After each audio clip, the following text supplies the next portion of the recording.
All right, let's get started. Everyone get lecture slides. Everyone's here. All right. Quick word on the quiz. Some of you did okay. Some of you didn't do as well as I'm sure you hoped you would do. I want to say two things about that. One, don't worry about it. There's ways I can massage the grade a little bit. In fact, I may institute a policy if you get one freebie per quarter. So you get to retake any exam of your choosing, a quiz of your choosing. At the end of the quarter, pick the one you didn't do as well on, and then I'll let you retake that. The other is I may have set the bar a little bit high, so I'm going to make the future quizzes a little bit easier. So there's that. Definitely don't worry, don't be concerned if you didn't do as well as you'd like. But at the same time, on the other hand, I would say the quiz that you took for today was almost as hard as I wanted it to be, or I don't know what I'm trying to say. I wanted it to be pretty difficult, and not difficult in the sense that there's anything you didn't understand. And I think you'll agree with me that when we left class here, you probably knew the material, felt good about the material. There's nothing really complicated that we go over. But the thing I want you to be able to do is just be so familiar with it that you can answer questions in a timed environment and think about how different moving parts work together.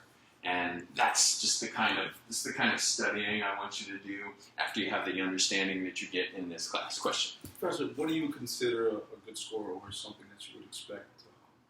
I mean, I guess I would say looking back, I don't know what you got on the quiz because I hadn't checked when you took it, but I would say if you look back at the answers, you would say that, oh yeah, I understand all those. I understand why I got it wrong. Mm-hmm. And if you got it right, obviously you understand why you get it right. So I think you should understand all of those questions. There's no questions on there where I would consider that was a tough one. I bet people are going to get wrong.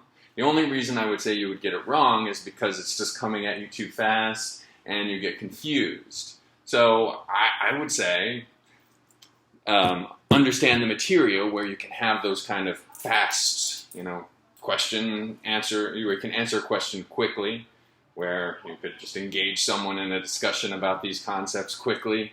You just understand it fluently. So I guess a good score would be all of them right, getting all of them correct. Oh, well, besides that, would you say anything 15 or above, 18 or above? I'm not sure. It gave us letter grades at the end. Oh, did it? Yeah, so you'll see. You'll see.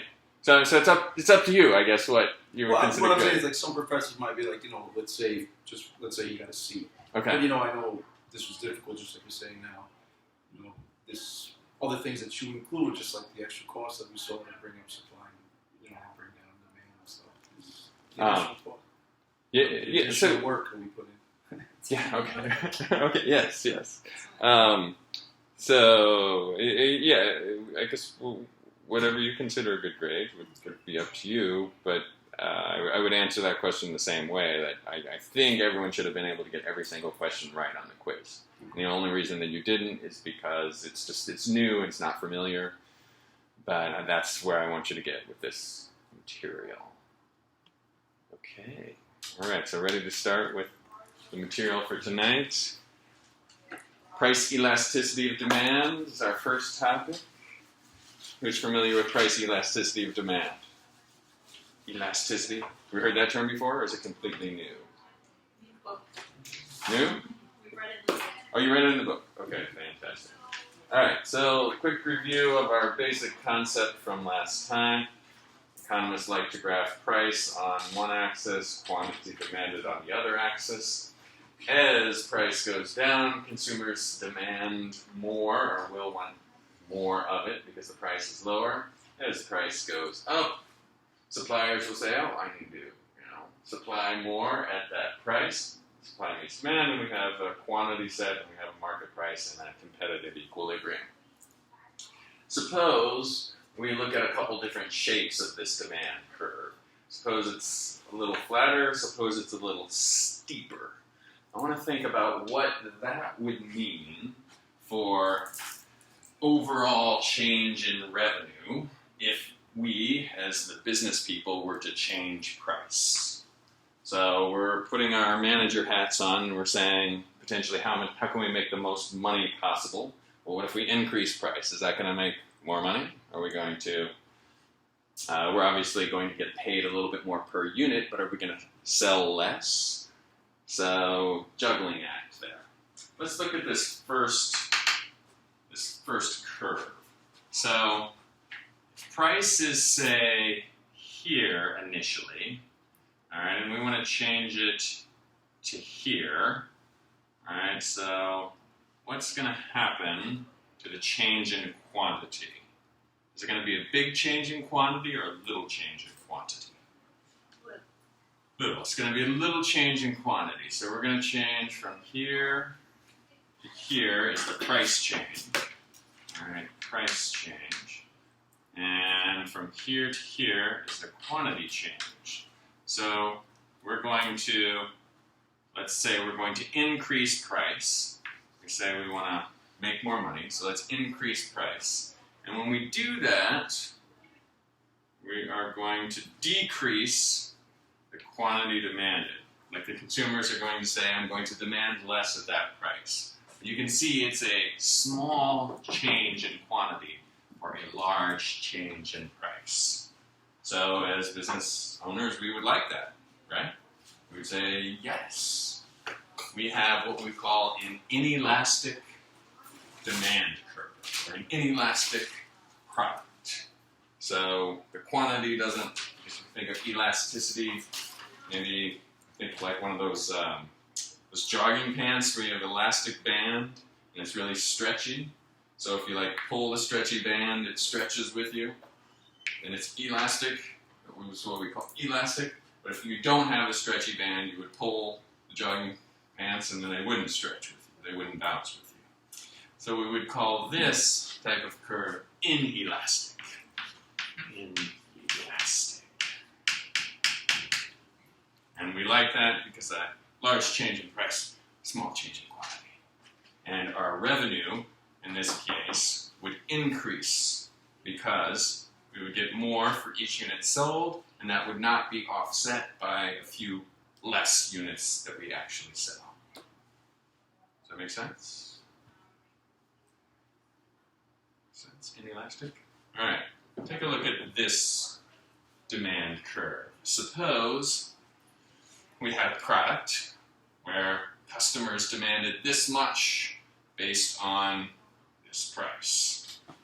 So suppose in this situation, we were selling, I don't know, this much quantity at this price, and we got the bright idea to say, hey, let's increase price. We're going to make more money. So what's going to happen when we increase price? Well, no, we increase price, and the customers are going to, do they want to buy more or less? Yeah, I say, I'll sell you this thing for $15. You're like, okay, how about 30? You're like, no, I don't want it anymore. So we increase price. The customers are going to demand less. But how much less? Just eyeballing that curve. It would be a large change in quantity of demand. Yeah. So a very small change in price, all of a sudden, boom. All right, up to from here to here in price, this is small, be a large change in quantity. So quantity, be like, no, we don't want to buy it just because you changed price this much. Price. All right, so this flatter curve is what we call an elastic demand curve. Elastic. It's like those jogging pants I mentioned, where you pull it and it stretches with you. So, small change in price, the customer's like, no, not buying it. Elastic, inelastic. I like to remember elastic because I think of the E with the 3 lines that are horizontal, and I think of the demand curve for an elastic product being horizontal. And then for inelastic, I think of the demand curve being up and down like the I in inelastic. All right, so let's go back to inelastic for a minute. So, actually, you know what? Let's discuss what might make a product inelastic versus elastic. What factors might weigh into that? Something you need. Yes. Okay. So it's a product that everyone desperately needs. It might be an inelastic product. What else? How about substitutes? We talked about that last time, right? How would this weigh into the inelastic elastic problem?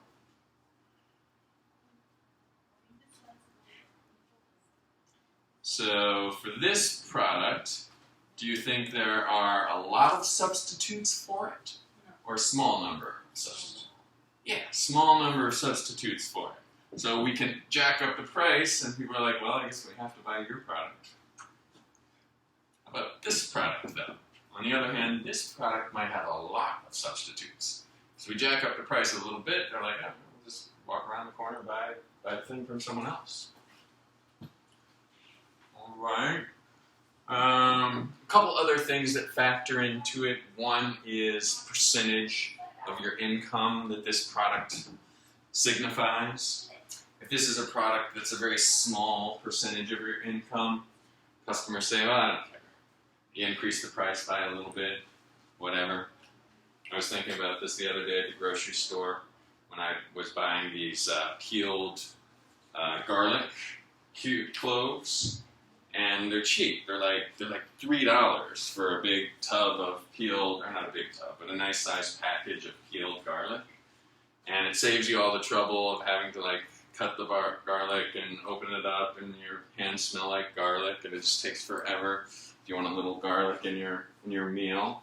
So I paid $3 for these little packets of garlic, and they saved me so much time. And I was thinking about how I don't even know how much they cost. I don't even really look at it. Like they could increase the price to say $5, and I would still say $5. I don't even really care. It's only $5. Look at all the time it saves me. It's such a small percentage of such a small percentage of my grocery budget. So, if it's a small percentage, customers don't care so much, and you will see more of an inelastic demand curve. And the other thing is time. Like how much time do customers have to react to this?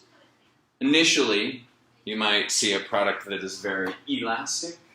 So when you make a little bit of a change, initially you might see a product that is very inelastic. When you make a price change, customers are like, all right, well, we still have to buy it because we're used to buying it. Let me give you an example. I can't talk abstractly about this. I think airfare, you'll see in your textbook, is an example of this. If there's a change in price in airfare, there's very little change in demand initially. Because people are like, all right, well, I was already going to this wedding, I was already going on this business trip, I already had this plan to fly somewhere. So because the airlines change the price a little bit, customers initially are like, whatever, we just got to pay the airlines a little bit more. So the airlines face an inelastic demand curve. But over time, a year or two later, companies start thinking, all right, maybe we shouldn't fly our employees for that retreat all the way to California. Maybe we'll do this thing in New Jersey. Maybe I'll get a better car so I don't have to fly when I go to DC. I'll just drive down to DC because airfare costs so much. So over time, the curve for airfare becomes more elastic. Make sense? All right, so let's fire through these slides and put that in perspective and do a couple of calculations with that. Price elasticity demand, the responsiveness, sensitivity to a change in price. All right, we calculated the ratio, the percentage change in quantity demanded of a product to the percentage change in price. So we will have percentage change in quantity on the top, percentage change in price on the bottom. So, question is, how much change in quantity do do we have for a 1 unit change in price? If we have a large change in quantity, we'll call that an elastic product. All right, just a small change in price would cause a significant change in quantity.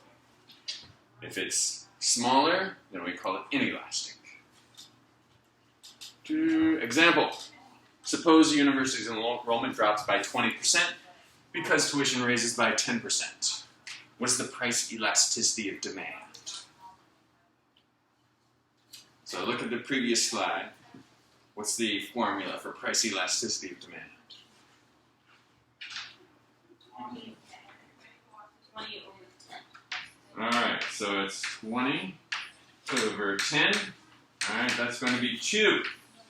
Alright, and we will call anything over 1 an elastic product.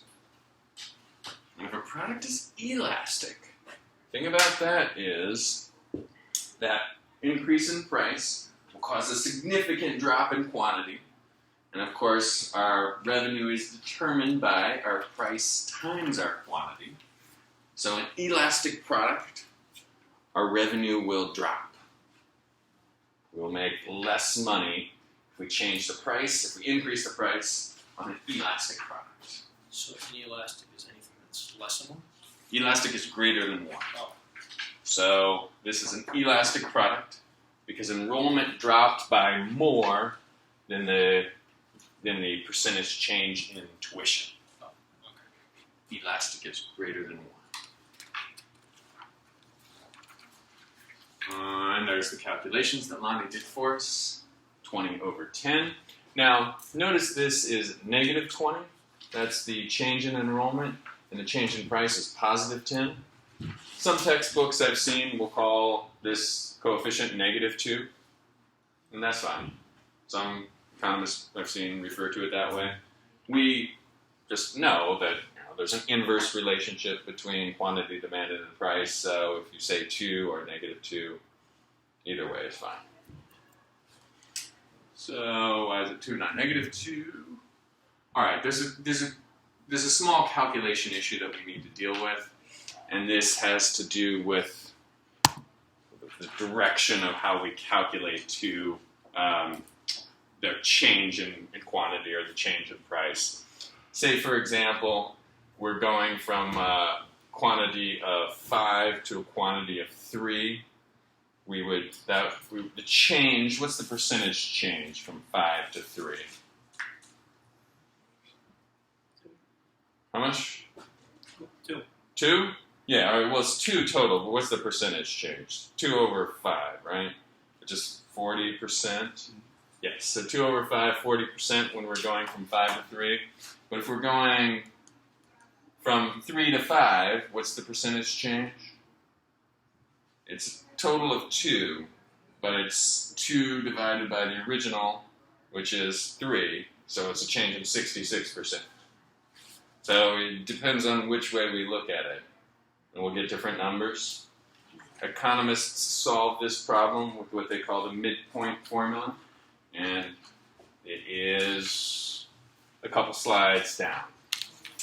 So our elasticity formula, change in quantity over change in price, it's going to be the change in quantity and then divided by the first quantity and the second quantity. Add those two together, and in the denominator is going to be the change in price divided by the first price plus the second price. So we can solve this problem. Just have to work it out a little bit slowly. Let's see if we have an example to crank this out. Right? Everyone has this? It's right. Oh, do you? Sorry. Stephanie, you have slides. Oh, Sorry about that. Okay. So you're writing furiously. Okay. All right. Elastic demand. We talked about a percentage change in quantity greater than the percentage change in price. So this formula for an elastic product would be greater than 1. And for an elastic product, we have a price increase and we decrease our revenue. When we increase our price, our customers say, no, I don't want to buy that, to the extent that it hurts our revenue. On the other hand, what if we decrease our price? What happens then? More buyers. Yeah, more buyers, not only more buyers, but because it's an elastic product, we get proportionally more buyers than the percentage change in price. So we get, more importantly, Luke, Oh, right. Yeah. more revenue. All right, so if it's an elastic product, we can decrease the price and increase revenue. Say that in your next board meeting, your next management meeting. Say, oh, I think we should decrease price and increase revenue. All right, example, tickets sold per price, or tickets for a concert. Let's see, we're going to change the price from 30 to 20, and we're going to see how much that increases demand on the horizontal axis. So how we use the midpoint formula, we're going to look at quantity, change in quantity divided by change in price. So the change in quantity is a total of 30. So that's in that 4-step formula, this is our top number. Change in quantity is a total of 20. I'm sorry. So 10 to 30 is 20. And then the second step in that formula is 10 plus 30. And then our change in price, there's a change of 10. So the third number down is going to be 10. And then the last number, the bottom number, is going to be 30 plus 20 for 50. Let's see here. They do that? I guess they did it all in this example. So change in quantity is, we did it. So the change in price, so 20 over 40 divided by 10 over 50. So we can calculate this out. The change in quantity is going to be 0.5. Change in price is going to be 0.2. So 0.5 divided by 0.2. The elasticity coefficient is 2.5, which is greater than 1. And what does that mean? Elastic. All right. And this decrease in price is going to make us more money. Yes. All right. Percentage inelastic. On the other hand, the percentage change in quantity demanded is less than the percentage change in price. So inelastic. In an inelastic product, Ani pointed out this might be something really important. We could increase the price, and we'll get a few less buyers, but we won't get as many, and we will ultimately increase our total revenue. So we increase the price. Our buyers are like, we're going to buy a little bit less, but for the most part, we're not going to buy too much less. So we're going to pay the higher price and increase your revenue. If we decrease price, then we'll decrease revenue. And we don't want to do that, right? That's interesting. People might think, well, let's decrease price. We'll get more buyers. And you point out, well, no, it's an inelastic product, so the decreased price, that just decreases the total revenue.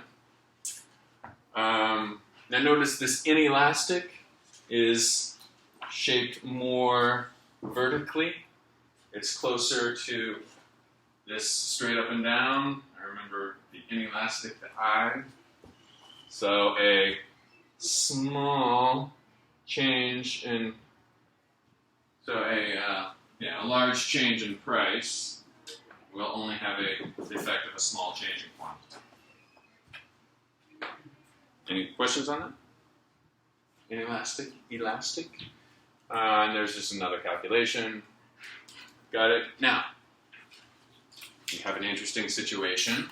What if the percentage change in quantity is equal to the percentage change in price? Right in between. You won't see this too much in the real world, but you might hear people talk about it. We call this unitary elasticity. Elasticity coefficient is 1. So change the price, increase the price, quantity goes down in exact equal proportion, revenue stays the same. Conversely, if you do it the other Price increase, price decrease, no change in total revenue. Revenue for unitary elastic demand. Question?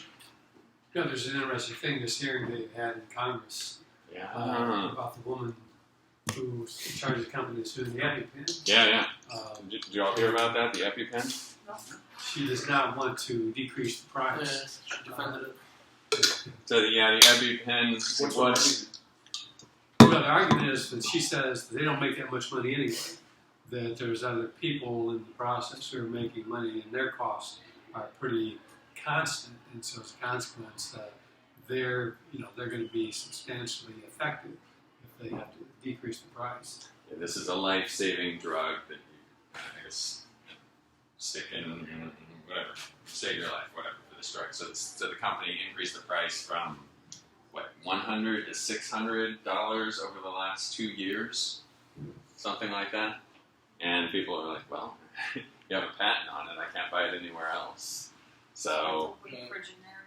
Well, they offered a generic, but she defended that too, saying that they could just buy the generic. But the problem is people with EpiPen say that most doctors won't recommend the generic. They want to keep with the EpiPen, so they still have to buy it for $600. wow. Yeah. All right. So is the EpiPen, is that an inelastic or an elastic product? It's inelastic. Yes, very inelastic product. So she gets some harassment from the Senate, but this is a free country, free market. She can do what she wants. They just have to take some bad PR. Maybe the Senate Finance Committee or whatever committee that's investigating them can figure out some rules they might be breaking. But their argument is no, nothing to do with it. Congress doesn't do much anymore. They can't decide. Yeah. So, And I think there's a concept that a healthcare company would bring up that we would all agree with in theory, is that we want healthcare companies motivated by a large paycheck to create more, better drugs that are going to save lives. So we say to the healthcare industry, if you create this drug that's going to make society better, save millions of lives, we want you to be rewarded for that. We want you to be not only rewarded for that, but we want that to be a good investment decision for you to spend all the money you need to create that drug on the front end. So I'm sure there was shades of that argument that were heard when she was testifying. so would the result be that they establish like a price ceiling, I guess? There are so many expensive medications, but they always say get the generic then. Yeah, they always say the If there's a generic's bad. generic, then that's why it's expensive. But because you're supposed to be getting the generic. That's what the insurance companies say. Or Usually the insurance companies say, You should get the generic. Because Insurance it's companies unavailable. want you to get the generic because it's less that they can cover. yeah, I guess that's. If there's one available. But the Yeah. company wants you to pay for the non-generic. Usually the non-generic expensive medications they're called like high-tier medications that the insurance companies don't want to pay for. Uh-huh. Or in the beginning, when they first come out and they're experimental, there aren't that many generics available. Yeah. So Well, they're expensive, and then doctors don't know if you're still don't yeah. always give them out.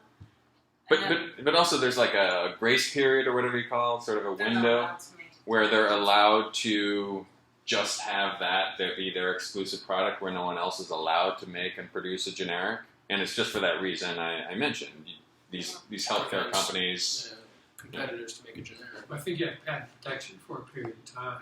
like 7 years or something. I think it's actually longer than I think that. it's like 15 or something. Yeah, I think it's a long. Because I think That's the the reason one next that thing just came Pfizer off that makes is up next year too. So is that why the generics aren't exactly, maybe they're not working exactly the same way because they're not exactly the same formula?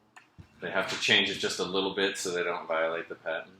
Well, yeah, exactly. They can't violate the patent. And like Nexium was prescribed until a couple of years ago. Now it's over the counter, and so they lost it, and so now their price has gone down substantially. And you also have to think that, and that no unfortunate incidents happen. I guess when you have, someone that really needs an EpiPen, they can't afford it, and then it happens here. Oh yeah, and and then all of a the sudden generic it is like one little thing is different, and then someone dies from using. right. That's when I you do really know have to that pay more attention to this. with other people who I speak with. I work with the medical benefits at work. Mhm. It's a strange thing, but psychiatric medications, a lot of times it happens, and the doctor knows that one works, and they don't like to give generics because they can't. It'll change the whole Mhm. balance. Yeah. Yeah, and answer your That's question. hard. Question. Look, I don't think they would establish a price ceiling. What? I don't know exactly what else they would do. They would ensure they're following proper regulations and. Well, insurers play a big role here too, because they say we're not going to cover it. Oh, We okay. don't on that. So, in fact, they've done that to a lot of hospitals. Basically, they'd say certain procedures we're not going to pay for them, and we're going to have total care of a patient. We're not going to pay for every little thing you bill us for. So ultimately, it would come down to societal pressure.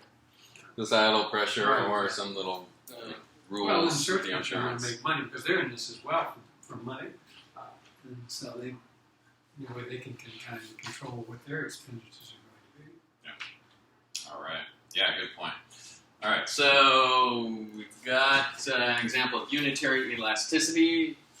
Elasticity coefficient is 1, exactly offsetting change in quantity for the change in price. Revenue stays the same. All right, and then I guess I did not mention these two things. Perfect elasticity. So this is elastic. It's not only really steep, it's actually perfect. It's a perfect straight line. We also have perfect inelasticity, which is a perfect line up and down. Let's talk first about perfect inelasticity. I think that's the easiest one to understand. Perfect. All right, what's going on there? What sort of product might that be? So this is a situation where the quantity demanded is consistent no matter what the price is. This might be the EpiPen, Yeah, depends, right? Yeah. especially if there were absolutely no generics. You have to have it. It doesn't matter how much it costs. So perfect elasticity. Perfectly inelastic means if you change the price just a tiny bit, you will sell nothing. And you have no motivation to decrease the price because you can charge the price that's typically been established.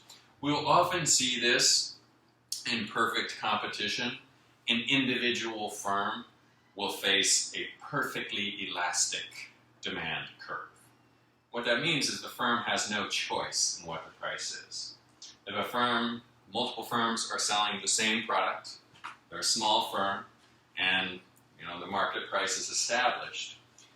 If one firm increases the price, everyone else will just buy the same product from all the other firms. So an individual firm will often face a perfectly elastic demand curve. Would that be example would be flour? Yeah. So, especially if you don't care that your flour comes from whatever mill versus a different type of mill. All right. So price. Elastic, perfectly elastic. The price goes up or down, then quantity stays the same no matter what. Well, so if you think of it as an individual firm, if you charge a tiny bit higher, you will sell nothing. So in a close to perfect, if you increase price just a little bit, you'll have a huge change in quantity. In perfect, in theory, if you increase price a little bit, you have an infinite change. There's no more line. Yeah, you'll have an infinite change in quantity, meaning you'll go from selling as much as you could sell in the flour market to 0 for a 1 penny The line increase. doesn't move. There's just you went off. Yeah, I guess so. It's I think I understand what you're getting at. That it's just hard to wrap your head around, and I go through that same thing myself. So I just always have to think, all right, let's think just extremely close to perfect, and that's the way I can understand it. small change in price, huge change in quantity, but if it's perfect, small change in price, infinite change in quantity. Alright, small change in price, infinite change in quantity demanded. Straight line. Alright, perfectly elastic. At 1 penny more, you will sell nothing.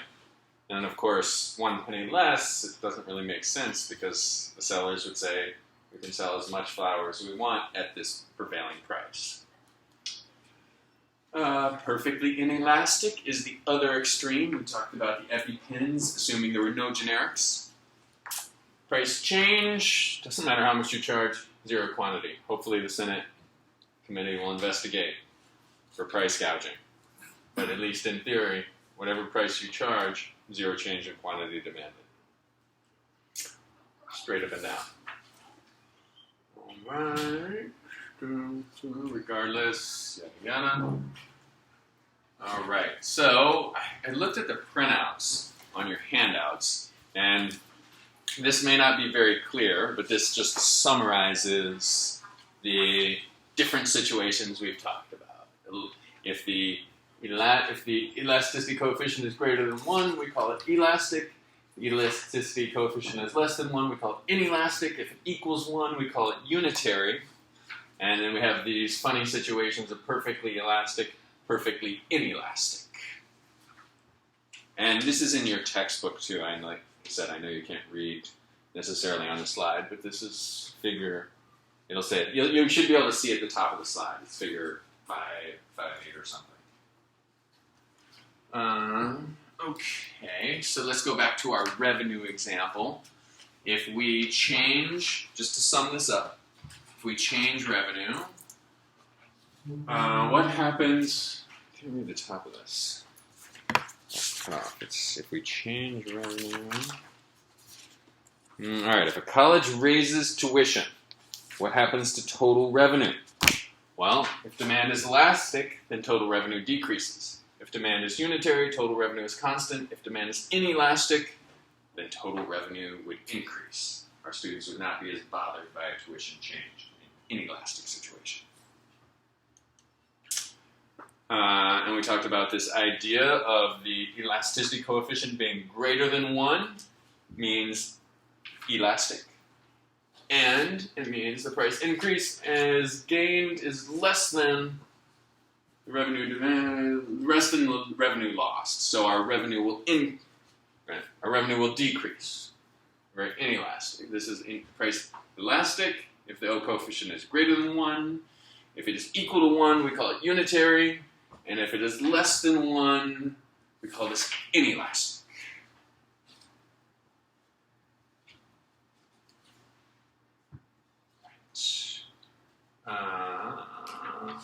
Any questions on that? All right, one little point that I don't want to go into because it's just a mathematical nuance. I'll tell you about it. So if you read it in the textbook, it essentially says that a certain demand curve can be elastic at points, inelastic at points, and have unitary elasticity at other points. And it has to do with the math, like the price change at this point in the curve, the quantity change is a small percentage, but there's a huge percentage, and the price change is a large percentage, just because we're dealing with smaller numbers down here, bigger numbers down up here. That's all I want to say about it, besides the conclusion that that the same demand curve can have different points of elasticity and non-elasticity. They just need to be aware that elasticity and elasticity applies to certain points along the demand curve. Does that make sense? Can you give us an example? Okay, so let's work. You want to work that example out? So at this point, this is elastic because we have because if we look at the change in quantity, it's like 100% change in quantity from 5 to 10, but the change in price is from 35 to 30. It's like this 5 out of 5 divided by roughly, I know we do the midpoint formula and add them together. 5 divided by 30 is like 1/6. It's like 12%. So we've got a 12% change in price, 100% change in quantity. So this is an elastic product at that point on the demand curve. But then look at the bottom. Here we're going from 30 to 35. Now it's the exact opposite situation. The quantity demanded is a small percentage change. 5 divided by 30 or 35, depending on how you look at it, is like 12% again. And then the price, though, is 100% change. And it's all on the same straight line. It just has to do with the way the math works when the price is high versus the price is low and quantity is low and quantity is high. It could be any product.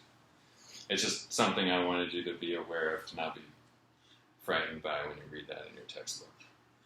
Because this doesn't quite conform to a straight up and down line is inelastic or a horizontal line is elastic.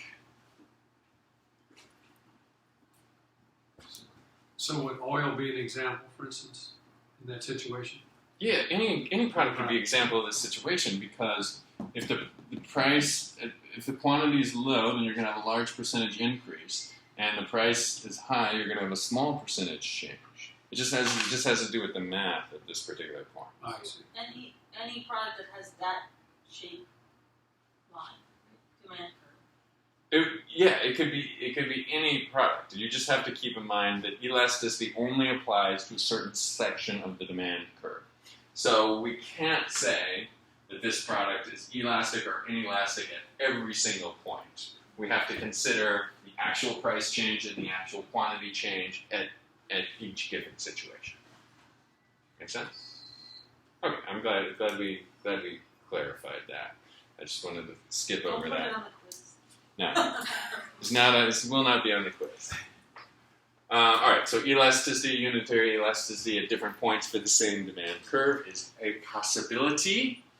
All right, this one, what have we got here? Just make a note of figure exhibit 5.5. I don't know if you can read that. This summarizes changes in price and changes in revenue, whether or not the product is inelastic or elastic. And this is one of those things that I'm sure you understand, and it's easy to comprehend, but once you start thinking about it, you'll confuse yourself. So as you're drifting off to sleep tonight, just run through. All right, if the product is inelastic, elastic, increase in price, decrease in price, what happens to revenue? All right, factors that go into this. We mentioned a couple. We mentioned availability of substitutes. We mentioned percentage of budget. And we mentioned time. So, availability of substitutes, share of percentage budget, adjustment to price over time. We talked about the idea of if there are a lot of substitutes and you increase the price, consumers are going to say, no, we're just going to get a substitute. Not a lot of substitutes, like say the EpiPen, then the customers are going to say, well, we don't have substitutes, so we have to pay the $600 price.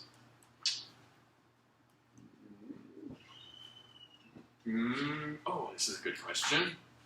So, a few slides down. Which demand curve is for a vital medicine and which is for candy? Look at these two demand curves. We've got price, quantity, price, quantity. We've got a very straight up and downish, and we've got a flatter demand curve. Which one is for the life-saving medicine? It's just like EpiPen. Medicine's on the left. Medicine's here. Inelastic product. Candy's on this side. Lots of substitutes for the candy. Not so much for the life-saving medicine.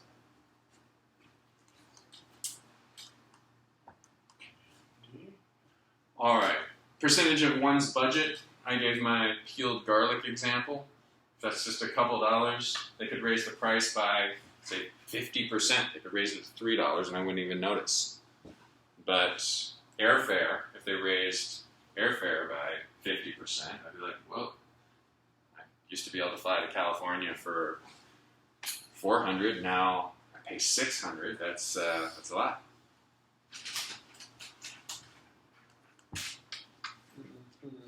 Time sensitivity. The longer consumers have to adjust, the more sensitive they are to a change in price and the more elastic the demand curve is. So products' elasticity coefficient becomes bigger over time as customers adjust. There are a couple interesting examples in the chart. I already pointed out airfare, air travel. So air travel, the elasticity coefficient is initially 0.1. So customers so for every 1% increase in price, quantity demand goes down by 1/10 of 1%. So you could increase price by 10% and you would only lose 1% of the quantity. And then look what it amounts to over time in the long run. The elasticity coefficient goes all the way up to 2.4. So that means that 1% change that 10% increase in price resulted in a 24% decrease in quantity. Assuming customers have time to adjust, change their travel plans, use Skype more, whatever they need to do. Any other interesting ones there? Talk about movies. What's going on? I thought about that. I thought it was kind of funny. Movies. Let's look at that last one. What's going on there? Or look at that as our last example. The short-run elasticity coefficient for movies is 0.87. The long-run elasticity is 3.67. Why is that? So break it down. What's happening initially? What's this 0.87? Everyone's excited to go see the movie. All right, so it's on the inelastic side, so they could increase the price, and people are like, "Oh, that sucks," but I'm still going because they're excited. And then what happens over the long run? Going on It wasn't worth Netflix. that much money. You'd hear your friends. Well, why don't they go on Netflix the first? I thought of that too. Why didn't they go on Netflix the first It's not time? available. They don't have the first runs, Bugs, the first run films on Netflix. Yeah, wariness too. but aren't we looking at it though, just movie tickets? So, movies tickets go up $10, and I have a date for Friday night, I take that date to the movies. Alright? And even though they went up $10, I still go to the movies. Maybe they But a keep month- spending so much money at the movies, and they realized that was a lot of money, and now they really need to stay home because They had time to think about it, I guess. Yeah. Alright, yeah, they had time to think about it. So I don't think the next run applies in this situation. But in It's terms like- of the movie theater, wouldn't it be in terms of time? Because you would be more apt to go to the movies the first week, and then it would become, say, elastic over time because If it's it's already the- a month out. if it's the same movie, Yeah, you wouldn't go and see the movie. Is now. that- I honestly, I don't think that's what they're getting at here. I think what they're getting at is I'm the kind of person who goes to the movies. I want to see any movie. I want to see it in the movie theater. Price goes up. I still go to see the movies. 2-3 months later, a different new movie comes out, and I say, no, I'm not going to go to the movies. So I don't think it's a comparison between a movie coming out and then a month later it's on Netflix. I think I change my behavior the same way I would change my behavior with air travel. I would initially be like, all right, I still have to go fly somewhere, but next year I'm going to plan better so I don't have to fly. Would it still work with the one same movie? They can't keep charging a lot. They can't charge more for it. No one will go see it. Or it's old. It's different. I don't know. What do y'all think? Is that possibly am I looking at that wrong? No, I just don't know if it'll work that way. Okay. Theater and opera. How about this one? Let's do theater and opera tickets. So, theater and opera tickets is very inelastic initially. So we increase the price, and people are still like, I'm going to the opera, going to the theater. And then it increases a little bit. It becomes a few less people. A few people saying no, I'm not. A few more people say I'm not going to go, but not that much. It still remains a very inelastic product. Not that many substitutes. Yeah, I'm going out to the opera tonight. And it just has a certain ring to it. Then I'm going to the movie theater. How does this work in with the movie theater? Well, you get a dedicated group to go to opera. I mean, people that go. And for movies, I think you have maybe a larger draw than you would have. We have more substitutes. I would think it's more the substitutes because say you go to the opera, you're either watching say 1 or 2 shows that are going on at that particular time, whereas the movies you could pick a different movie. And then if the Different sale, movie. Okay. if the sale Yes. You the know, they got price of like big 15 screen screens. TVs went down, Now we're then you talking. could be home. Now we're talking. Yeah. All right. Good points. Okay. That's elasticity.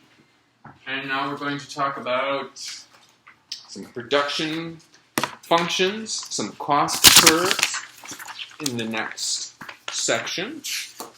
In order to understand these cost curves, we need to get a couple of concepts down.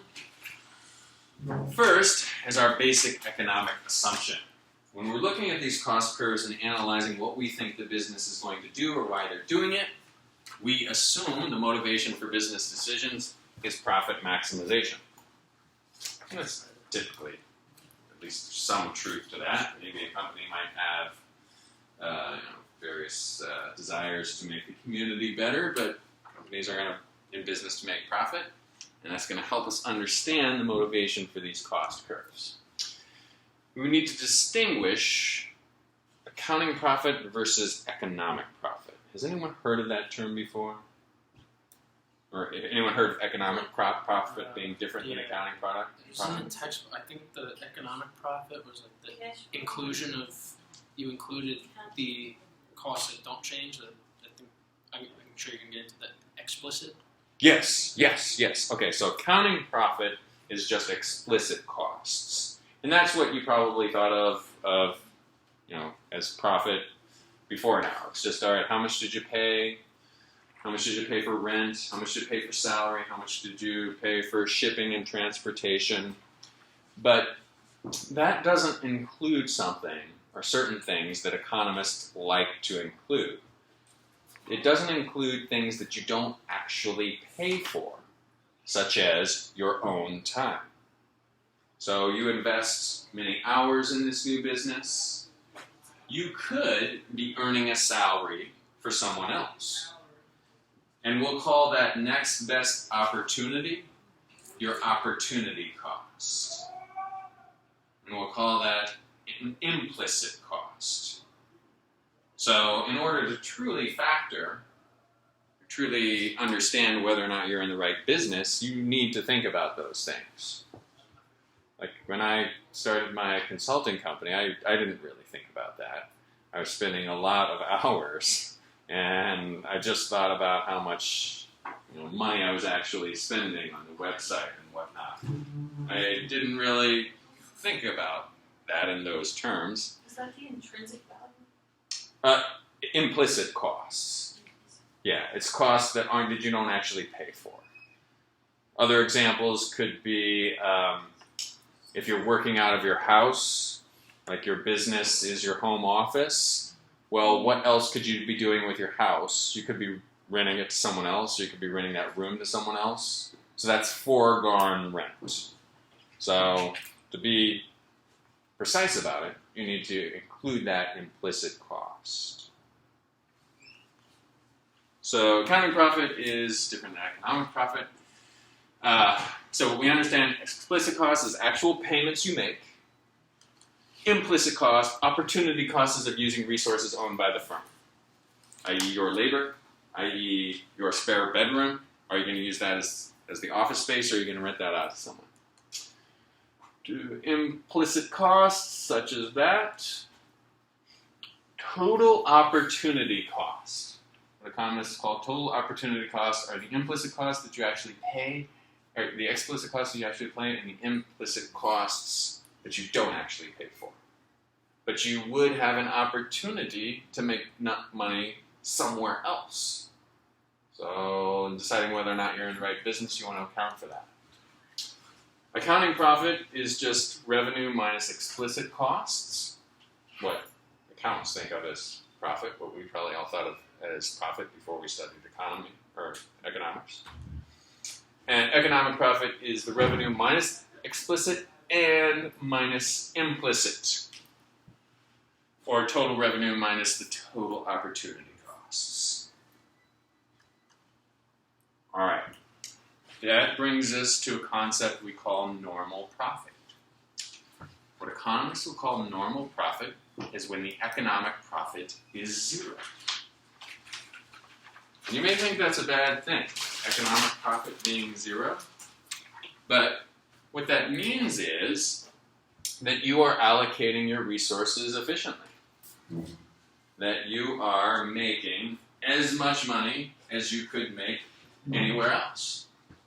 So you may be making a zero, quote unquote, zero economic profit, but that means you're covering the cost of your term, you're covering the cost that you could be making if you rented out your room, and so you're earning what economists call a normal profit.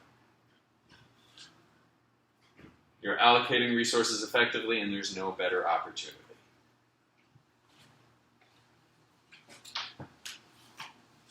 This is the minimum profit necessary to keep the firm in operation. Firm that earns a normal profit earns total revenue that is equal to total opportunity costs. So the revenue we're earning is equal to all the explicit bills we have to pay plus all the foregone opportunities we're missing out on. Examples. Suppose you're getting revenue of $500,000. You have explicit costs, wages, materials, interests. Accounting profit, you might be earning a profit of $30,000.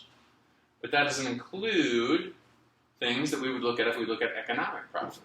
We look at all those explicit costs. But forget about the salary you could have made somewhere else. The rent you could have made if you're renting out your house. Say you're using your own money, you're investing your own money. Well, you could be investing that with someone else and earning an interest rate. So that's foregone. And the same scenario, you're at a $35,000 loss if you include that in your calculation. All right. Economists look at economic profit as the way to make business decisions. And so when we talk about profit, we'll usually mean economic profit. Total opportunity cost. Explicit and implicit. All right, this gives us some of the tools we need to know to understand some of these cost curves and start talking about the language necessary to understand our production function. I'm going to throw a few more terms at you, which I'm sure will not shock you. I'm sure you'll heard them before, but just thinking about how we can use them in our calculations. First, fixed input.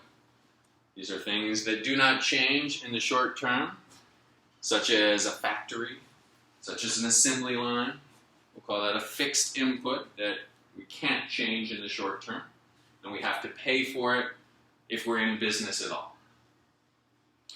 We have something else we'll call a variable input, any resource for which the quantity can change during the period of time in consideration. Variable inputs might be extra overtime. You might pay your workers if you have them work on additional projects. If you don't have your workers working, maybe you could have a situation where you have a freelance on contract basis, and if you produce 0 units, you still have to pay the rent on your building, or you still have to buy that assembly line, but maybe you don't have to pay your workers anything. You've got some sort of online resources, something like that. Variable can be changed during the time period under consideration. All right, and then we'll look at short run versus long run. Short run is so short that there is at least one fixed input. So in the short run, we cannot change those fixed inputs. But in the long run, economists will say all inputs can be changed. All inputs can be considered variable. In the long run, so we've got short run, long run, we've got fixed, we've got variable, we've got explicit, implicit, accounting profit, normal profit, economic profit. All right, it's going to bring us to our first production function, which is going to be a relationship between maximum amounts of output a firm can produce and various quantities of inputs. The gold standard for this production function is total product produced versus labor input. I think that's what it says, yes. All right, so we've got, I know we can't see that, but let's look at this for our first production function. So we've got the amount of product that we're producing, and we've got units of labor. These might be hours that we work. These might be employees that we hire. I think it's easiest to look at these as employees. So at 0 employees, obviously we're producing nothing, but then we hire 1 employee, and we've got, say, 10, 11 units of output. All right, so fine. We hire 1 employee, we get 10, 11 units of output. And then we hire the second employee, and we go from 11 to 20, which is about the same. So the second employee is just as productive as the first one. Then we go to 3 employees, and look at that jump. What happened there? We went from 20 to like 30, 33 units. So what happened with that third worker? So we got He's younger and faster. yeah. Oh, okay, okay.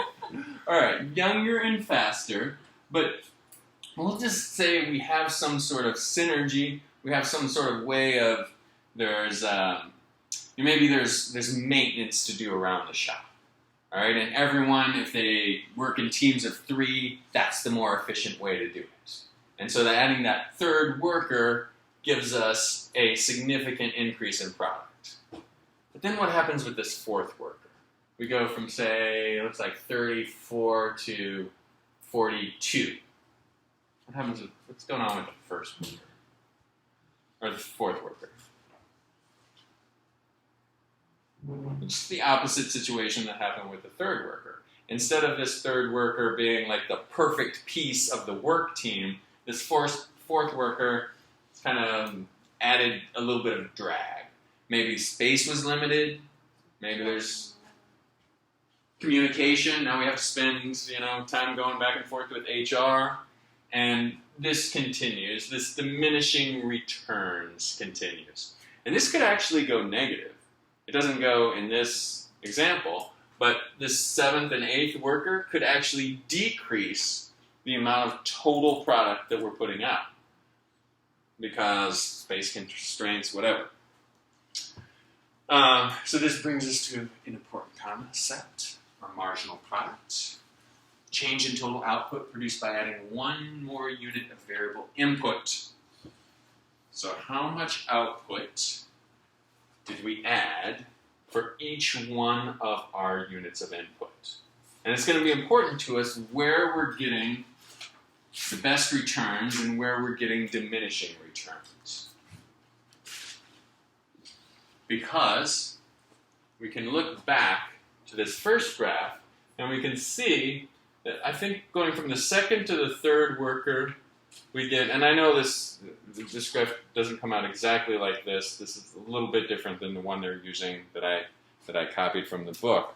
But if you just stick to the way we designed this example, the third worker gave us 13 units of more of production. So we had a more return than we got from the first 2.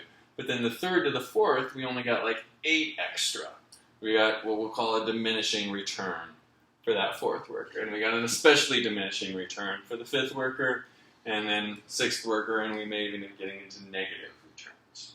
So diminishing returns simply means as we add more workers, we get less marginal product out of each of those workers. Make sense?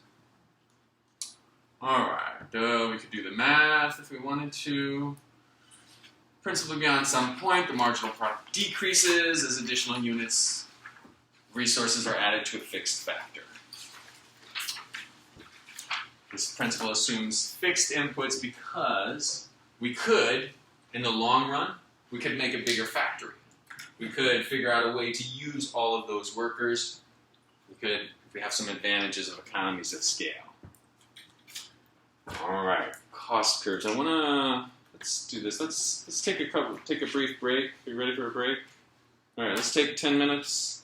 We'll come back at whatever 10 minutes is. Let's come back at 7:47, please. See you in 10 minutes.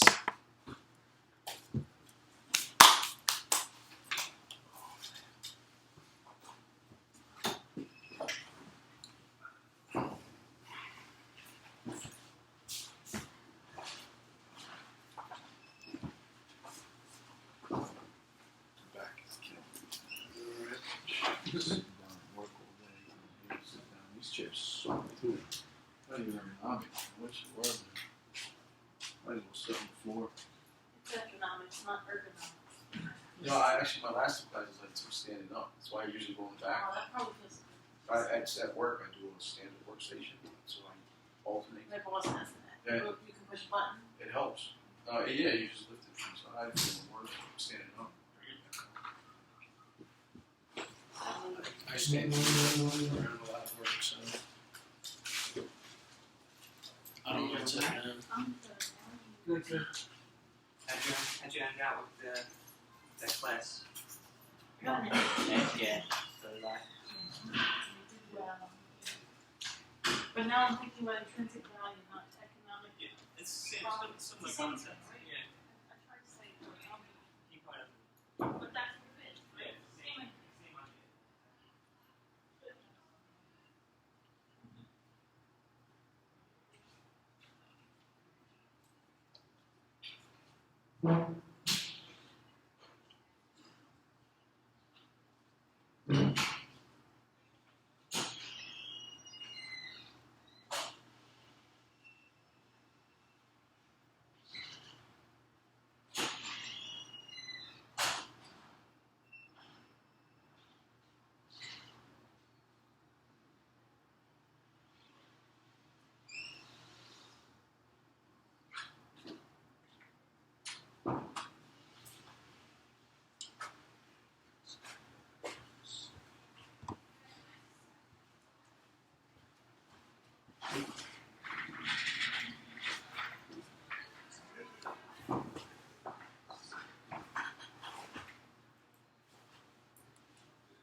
Those sound like interesting stories. Yeah. This is for what class?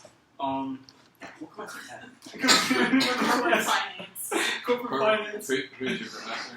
Ron, Randall Ron. Oh, he tells you about Navy. He's a Navy SEAL. He was a paratrooper in the army. I'm powerful for you. But he almost Oh wow. We talked about stories about, jumping out of airplanes and Okay. He related it to the material, but but actually he related it to the But, class amount. Like he related it to the corporate finance. I don't know how that. I don't know how he did it, but Somehow.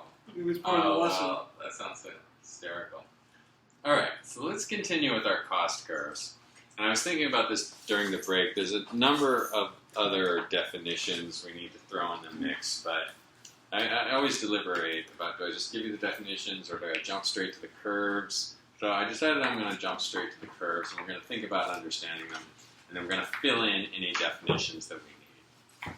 So we're going to look at our total cost on this curve, which is about, 3 or 4 pages, 2 or 3 pages ahead.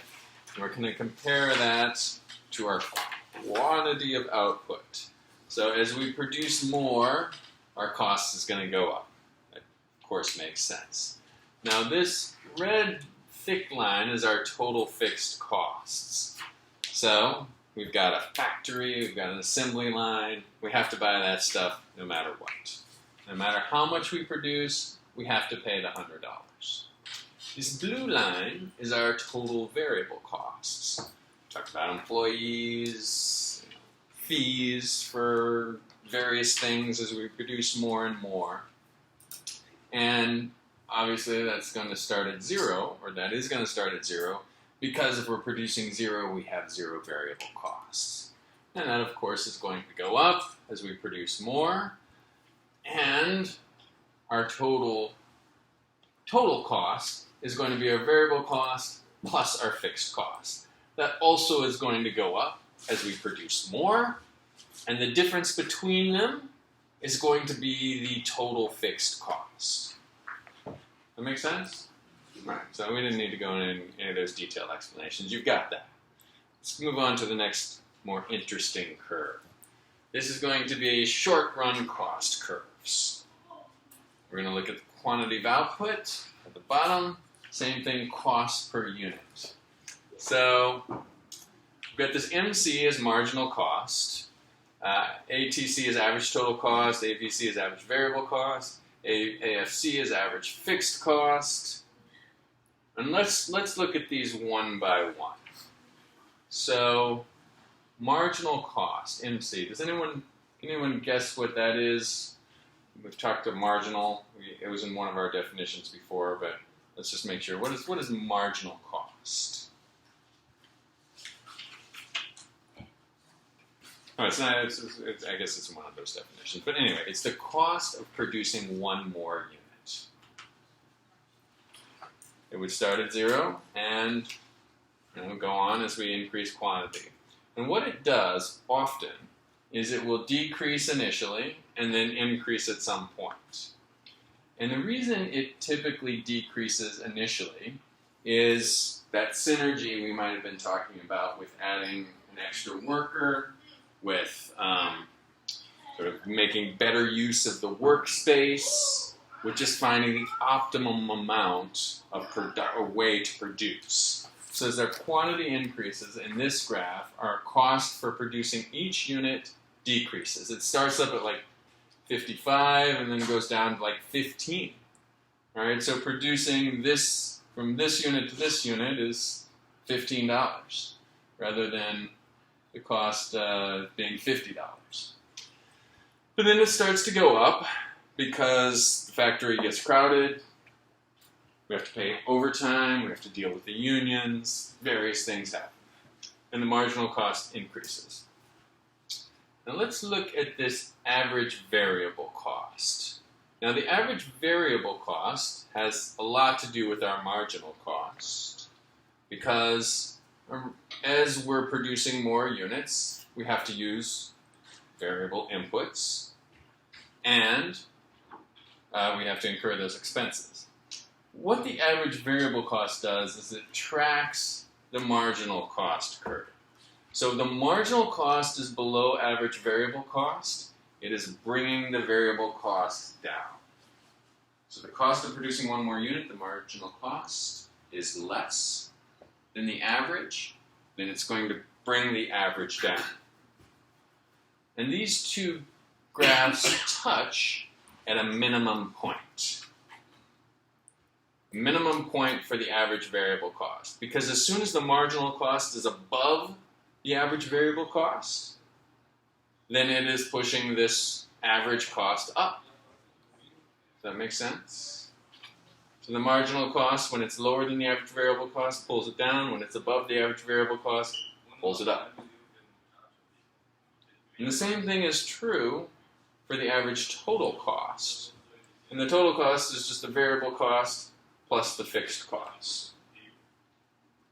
So if the cost, the marginal cost, the cost of producing one more unit, is less than the average total cost, then it's going to bring the average down. At any point, if it's higher, it's going to bring the average up. Does that make sense? So the average variable cost and the average total cost touch the marginal cost curve at their respective minimum points. You got it, Lonnie? The only other thing I want to point out on this curve, is do you see how this is the average variable cost and the average total cost? Do you see how they're getting closer and closer together as you produce more units? See that they start like really far apart and then they get closer and closer together? What's happening there is we're dividing the total fixed cost by more and more units. So it makes our factory worth it if we are able to produce 10 units rather than 2 units. Because our cost per unit that we spent on this factory was divided by 10 rather than divided by 2, which is going to be a bigger number. So the average total cost and average variable cost get closer and closer together as we produce more and more units. Now, the next thing I'll point out is that this is a short-run cost curve. And we're going to produce, in the short run, whatever makes the most sense, but we're also going to think about how we could get better economies of scale, how we could produce more, because look how our marginal cost is increasing rapidly as we get to 8, 9, 10 units. But suppose we have that sort of demand, and it could be profitable if we can build a bigger factory and produce the 8th, 9th, 10th unit at a lower marginal cost. So what we could do in the long run is we could build a bigger factory, and then we shift this marginal curve to the right. Marginal cost curve to the right. I'm going to skip ahead to that. All right, this is 3 or 4 slides ahead because I want to give you the big picture and we'll fill out some details before that. So in this slide, we have 3 different short-run average cost curves. In this first example, there are different colors here, but this is our short-run average cost curve in this particular factory. Suppose it's this U. So as we're producing 2, 3, 4 units, we're decreasing our average cost because our cost for producing one more unit is lower. All right, we're gaining efficiencies at that point. But at this point, when we're going up, we're crowding our factory. We're crowding our machines. So our cost is getting excessive.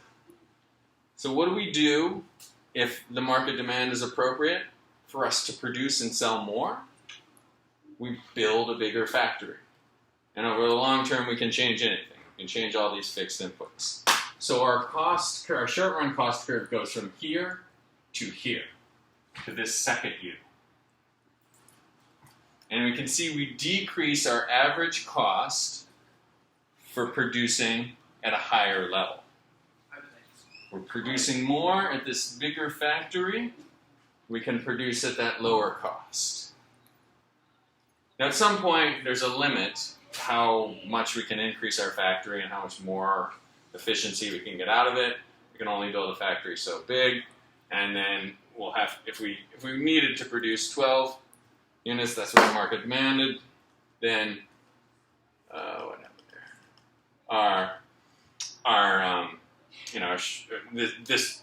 We wouldn't be as efficient as we were at producing at this point. Does this make sense? So this is just different. I like to think of it as different size factories that we could have over the short run. So we could also just draw a curve that traced these and call that our long run average cost curve. And we could look at the minimum point there, and we could say, all right, this is the minimum point on our long run average cost curve. And this is where we would ideally be saving the most, be the most efficient with our production. So a long run average cost curve is essentially just a collection of different size factories. And we're going to call that, we're going to look at that in terms of our economies of scale or our diseconomies of scale. And as we're analyzing what we can produce the most efficiently, the most affordably, we're going to say that if we have a small factory such as this, we could build a larger factory, decrease our cost per unit of production, and from here to here, we have economies of scale. Right at the middle point, we have just constant returns to scale, suppose.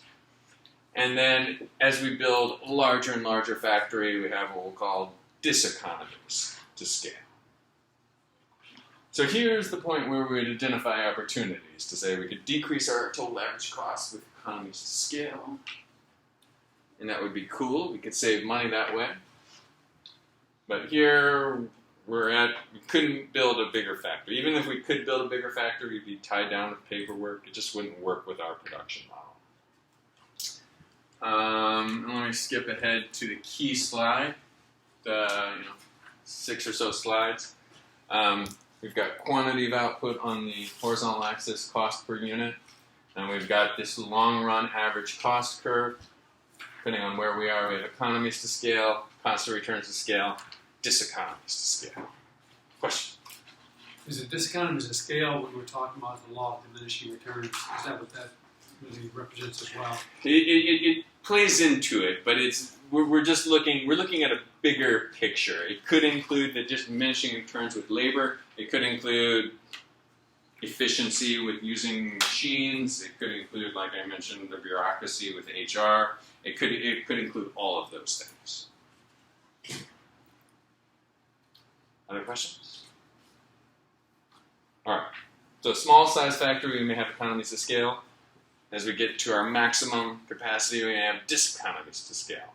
And I think I wanted to give you those graphs, because if you understand that, we can just scroll back and make sure we didn't miss any important definitions, and we can get on to what I think is the more important and the more fun stuff in the next chapter. But I think we've got it. Let me just scroll back here. We started with some definitions.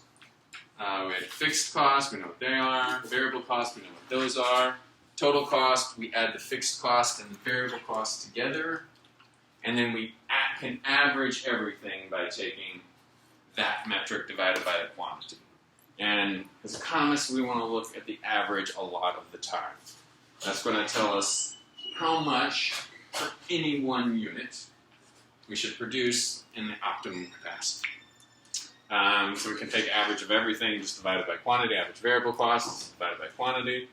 And our average total cost, we can take the total cost divided by quantity, or we could add the average fixed cost plus the average variable cost. And then the marginal cost, that's what we got started with. That's what we said is going to be key to our analysis. The cost of producing one more unit, marginal cost. We got some math. We have this slide that we started with that I think we understand. we have this slightly more important slide for our purposes because we're going to, in the next chapter, see how this is the individual firm's supply curve. We have that summed up. And we have our long run, we have our different short run average cost curves and our long run average cost curve. And at some points on that long run average cost curve, we may have economies of scale. At some points we may have constant returns to scale. Some points we can have diseconomies of scale. Okay. All right. So I feel like the next chapter is where we can put this all together in a more exciting, useful way. But I didn't. If I rushed through any of that, is anyone confused by that quick analysis there? Are we feeling okay with that? All right. So let's talk about how all these cost curves work in our perfect competition model.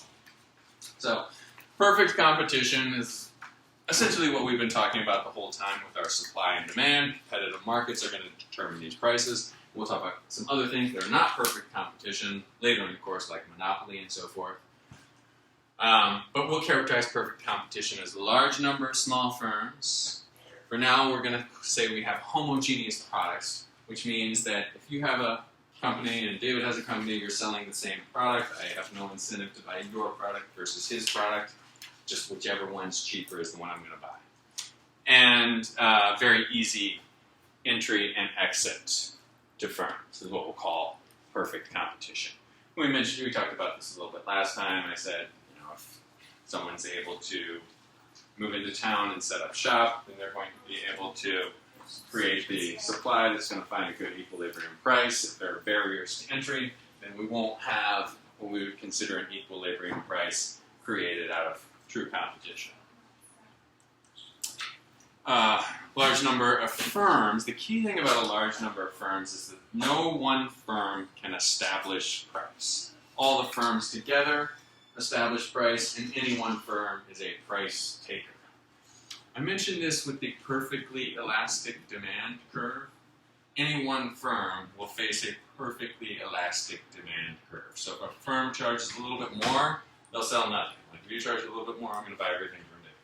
And they have no incentive to charge less. So they're a price taker, and they take the price of a perfectly elastic demand curve. So a large number of firms, homogeneous product, easy entry. Right? These key components for perfect competition. I mentioned a firm is a price taker, which means no seller has control over the price. All right. The price is determined by market supply and demand of all these firms. Our supply and demand that we've become familiar with. All right. Now, we're going to take the cost curves that we talked about last chapter and say how that relates to every individual firm's supply curve. But first, we have a horizontal line of the market. Yeah, I just talked about this. This is every individual firm's demand curve is a horizontal line. Perfectly elastic product is the firm's price taker. Individual, can't sell. If it says 1 penny less, 1 penny more, everyone else will buy from the other person.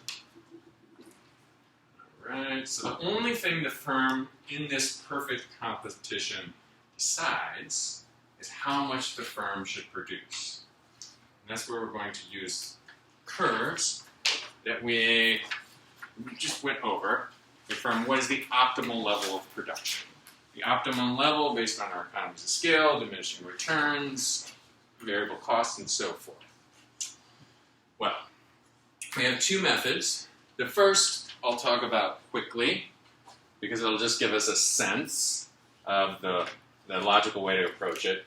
But the second one is give us more insight economically. So the first method is total revenue and total cost. So we can compare how much revenue we're making for a certain level of production. We compare how much cost we're making. And we want those to be as far apart as possible because the difference is profit. That, of course, makes sense.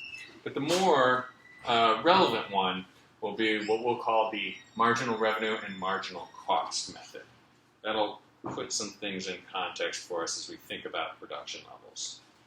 So for the first one, let's say we've got a quantity of output on the horizontal axis. We've got total revenue on the vertical axis, and we're looking at the difference between them. So this straight blue line is total revenue. Now it's straight because we're charging the same for each unit, so it's going to go up in a straight fashion. Now the total cost, that's going to fluctuate. And it fluctuates for the reasons we talked about, that you may get efficiencies at first, you may get diseconomies of scale. It's going to change with your level of output. And also you'll have fixed costs. So if you're selling one unit, you still have to buy the whole factory, and you've got some sort of a loss. You get up to 4 units, maybe that's 3 units, that's where you break even. Your costs are lower than your revenue. And we want to find the point where there's the biggest difference. The biggest difference between revenue and cost gives us the most profit. We like that, right? We like profit. Profit is good. Okay, so we understand that. That's all I wanted to talk about with that, because now we're going to get on to the more important thing, which is the marginal revenue, marginal cost method. All right, we produce where marginal revenue equals marginal cost. Now, marginal cost, as we talked about, is the cost of producing one more unit. Marginal revenue is the revenue we get for selling one more unit. So if the price is $12 and we sell 1 unit, we get $12. Right? And what we want to do to maximize our profit is produce all the way up until the point where it costs us almost exactly $12 to produce that unit. Now this sounds simple, but when we look at it, we'll see how it gives some insightful information about production levels. But can we agree that if it's costing, if we're able to get revenue of $12 and it only costs us $11.75 to produce something, we would want that extra profit, right? So we want to produce where marginal revenue equals marginal cost. All right, so marginal revenue we talked about is the total revenue from the sale of 1 additional unit. And marginal cost is the cost of 1 additional unit. All right, why we should produce if it's long as marginal revenue is greater, then we get a profit from each additional unit. And if it's less, then we incur a loss. We don't want to sell something for $12 if it's going to cost us $12.50 to make that unit. All right, so let's put that all together. And you can sort of see I try to brush through the definitions because I want to get to the graph, which gives us more of an interesting way to look at this. So, marginal cost curve, we see in the red. Can someone just back up a minute, just summarize. What is our marginal cost? Cost to make 1 more unit. Cost to make 1 more unit. It decreases initially because we may have some efficiencies, synergies, and it increases at some point as well. And we have the average variable cost. And remember, marginal cost and average variable cost touch at the minimum point of the average variable cost. If the marginal cost is lower, it's pulling down average variable cost. If it's higher, it's pulling it up. Same thing with average total cost. It doesn't look like it on this graph, but the marginal cost is touching the average total cost at the minimum point. Okay, and we want to produce all the way up until the point that marginal revenue equals marginal cost. And our profit at this point is calculated based on our total cost for each of these units times the quantity produced, and we get this extra amount. So our total cost is, say, 40. Total average cost is, say, $50, and the price is $70. So 50 times, so the difference, $20 times 9 units comes out to our profit. Now what happens there's a couple interesting things that happen. Is that this profit of $250 is our economic profit. But what happens is other suppliers see that we're making a profit, and what do? They say you're making a profit in your business. We should start selling, or we should think about selling. So these curves, this marginal cost, which is essentially our supply curve, will shift to the right as more suppliers get in this business. The whole marginal cost curve for the entire industry will continue to shift right, and it will basically drive the profit down. It will converge. The marginal cost will converge to the average total cost, and this profit will be eliminated. And that may sound like a bad thing, but remember we said a normal profit just means maximum efficiency allocation of resources. So this firm and every firm that is involved in this business could not be making any more money anywhere else. So, back up a minute. We're producing where marginal revenue equals marginal cost. We're initially making a profit. But there's a bunch of other firms that have this exact same, not exact same, but close to same marginal cost curve. They may have this close to same average cost curve. And the more firms that get into the business push this supply curve to the right. So, what happens when we push the supply curve to the right? What happens to price?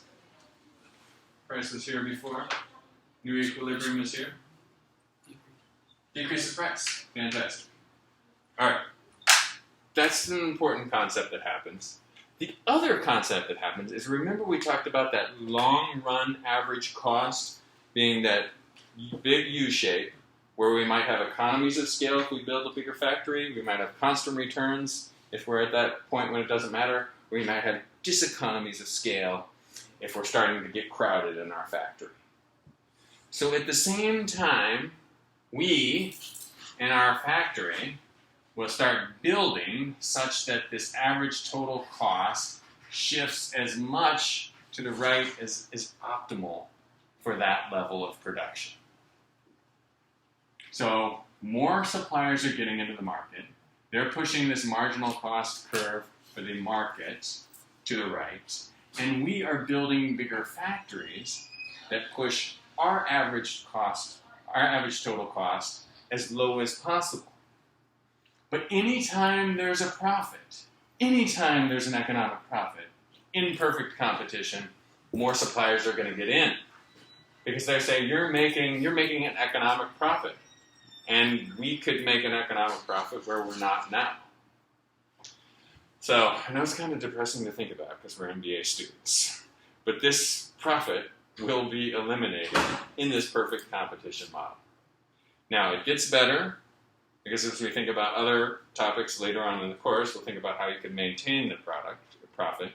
And then, of course, when you take your marketing class, you'll say, this is how we can differentiate my product from your product, so we don't have homogeneous products, so I can still keep my profit. But for now, it's just the theory. So again, key points. Marginal cost curve for any one firm. This could be added together to be all the firms. This will be pushed to the right and decrease that profit. At the same time, the total cost curve will be pushed to the right until we get the optimum level of production. The lowest amount per unit. All right, so price. So suppose, okay, the other important concept I need to tell you, suppose the price marginal revenue is below minimum average variable cost. Okay, so a minute ago, this marginal revenue was up here, and we were producing where marginal revenue equals marginal cost. And I said, that's great, we're making a profit for now, let's maintain it as long as we can till other firms get involved. But the question now is, what if marginal revenue is below the minimum point on the average variable cost? Do we still decide our production output by using the marginal revenue equals marginal cost method? The answer is no, we do not. We do not because, think about it, it's impossible for us to get our average cost below the actual price. Even though we're producing and we're getting our average cost lower, we're still incurring a loss. So with this average total cost, we're incurring a big loss for this unit, a smaller loss for this unit, smaller loss for this unit, smaller loss for this unit, really small loss for this unit, and now we're all of a sudden bigger loss, bigger loss, bigger loss, bigger loss. We're never cutting in to we're never decreasing we're never really cutting into our initial fixed costs because our average variable cost never gets below the market price. Does that make sense? So, how do we decide how much we're going to produce? We produce where marginal revenue equals marginal cost. But what if marginal revenue is below average variable costs? We shut down the firm. Assuming we don't think that the market conditions are going to change.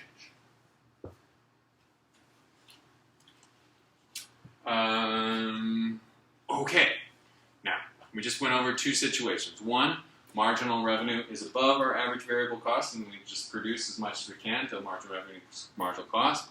And then I said, well, what if marginal revenue is below average variable cost? Third situation, what if it's in between, so to speak? What if marginal revenue, what if this marginal revenue is above average variable cost, but is below average total cost? So I want to just pause for a minute because I know I've thrown two examples at you. I want to give you a chance to look at this and think about how you might answer this. It's okay if we don't get it right on the first time. These graphs, it's good for us to start being as proactive as we can. So, someone want to take a look at this top curve and just walk me through each step. Should we do it that way? Let's do it that way. All right, so this red line here, what is this red line? Luke. Marginal cost. Marginal cost, all right, the cost of producing one more unit. This blue line here, what is that? Marginal revenue. Marginal revenue.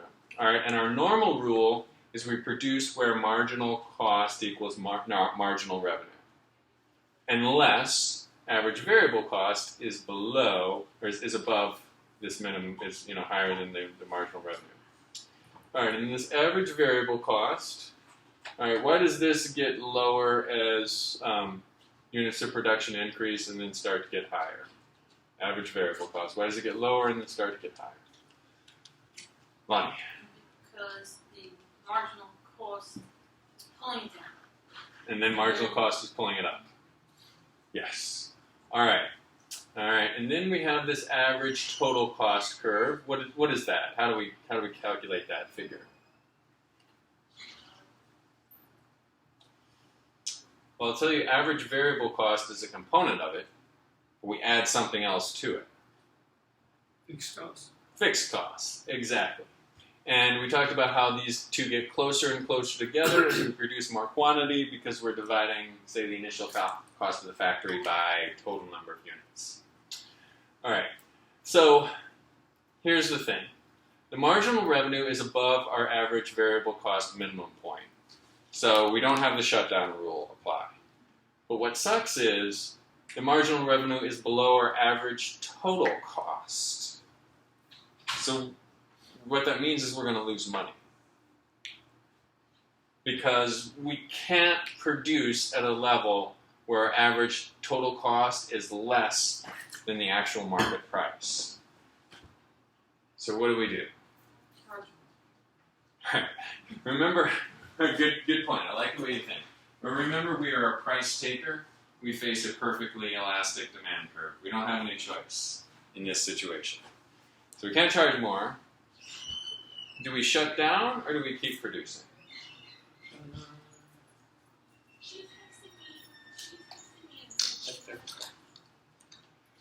I mean, you're incurring losses, but assuming your variable costs may decrease, Well, your variable cost. you may, So end what? up benefiting, but you are incurring loss. So I would say shut down.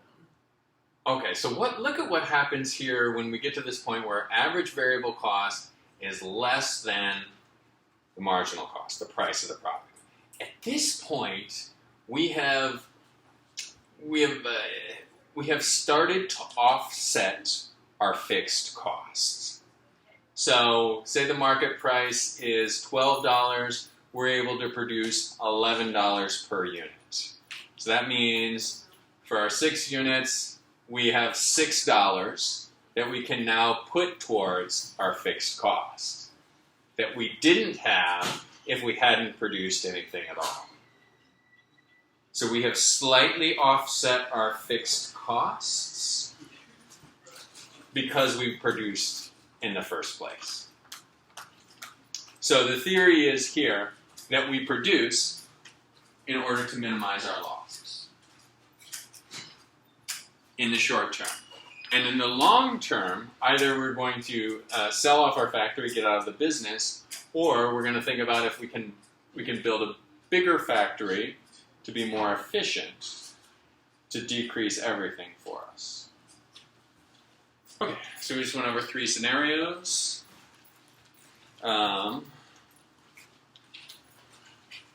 If our marginal revenue is above average total cost, then we're making a profit, yes. If our marginal revenue is below the minimum point of the average variable cost, shut down. If our marginal revenue is above average variable cost but below average fixed cost, we keep producing to minimize our loss. All right. So this next concept I already started talking about a little bit. I mentioned that this marginal cost is an individual firm's supply curve. Because that's how much we would supply, or the firm would supply, based on cost. That make sense to everyone? And each firm has their own marginal cost curve. It's a marginal cost above, the marginal cost curve above the minimum point of the average variable cost. That is each firm's individual supply curve. And we add all of those together. Yeah. Okay, so this is individual firm's supply curve. I skipped ahead a few slides. The industry supply curve is all of those added together. This is Andre's company, this is Luke's company, this is everyone's added together. It's just the marginal cost curve for all industry players. All right, so we're looking at the exact same type of situation we looked at before.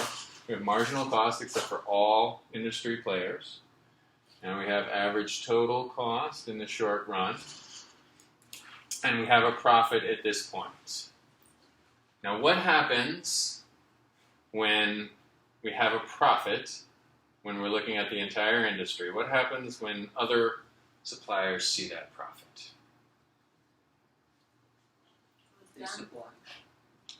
Yeah, they increase. They increase production. They go into business for themselves. So then what happens to this marginal cost curve for the industry? Shifts. Profit starts to erode. The suppliers do the best they can to get on the minimum point of the long run average total cost. So ultimately,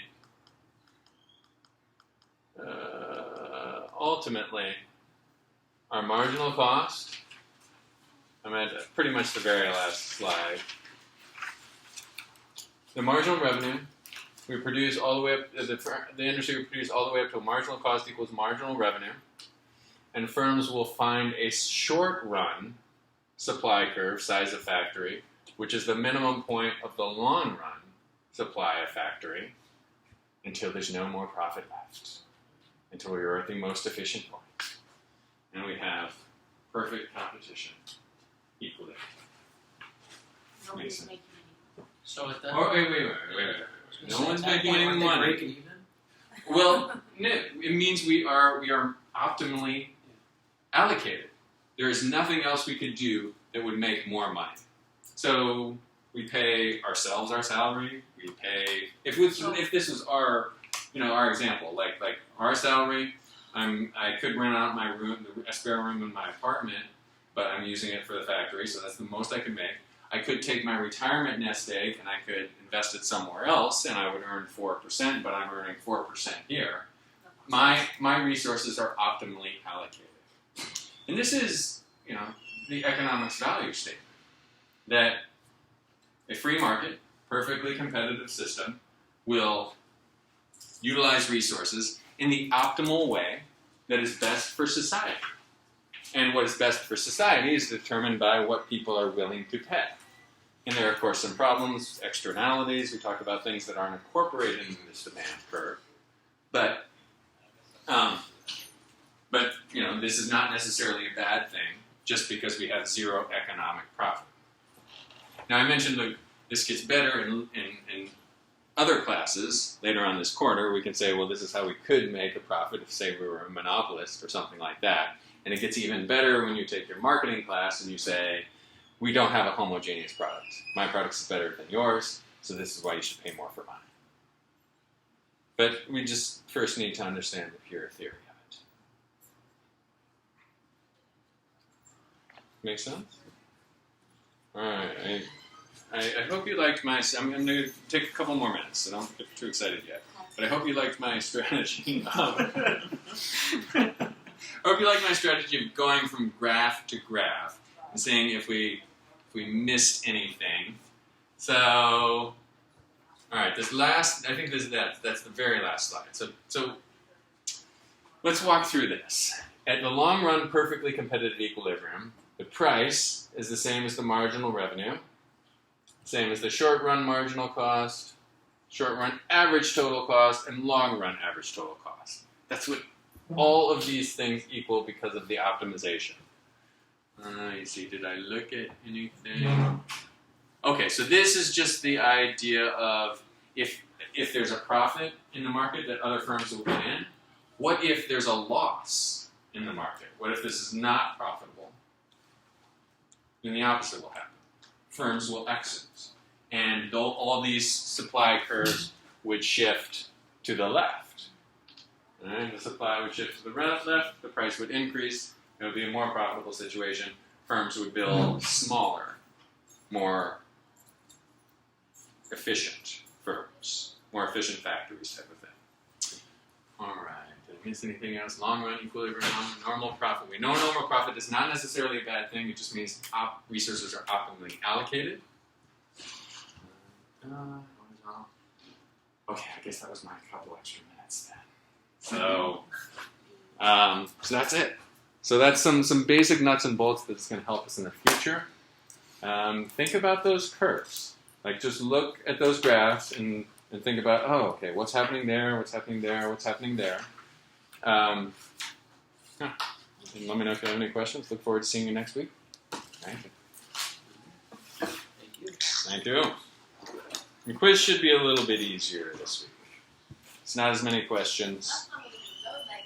Not any real difficult calculations.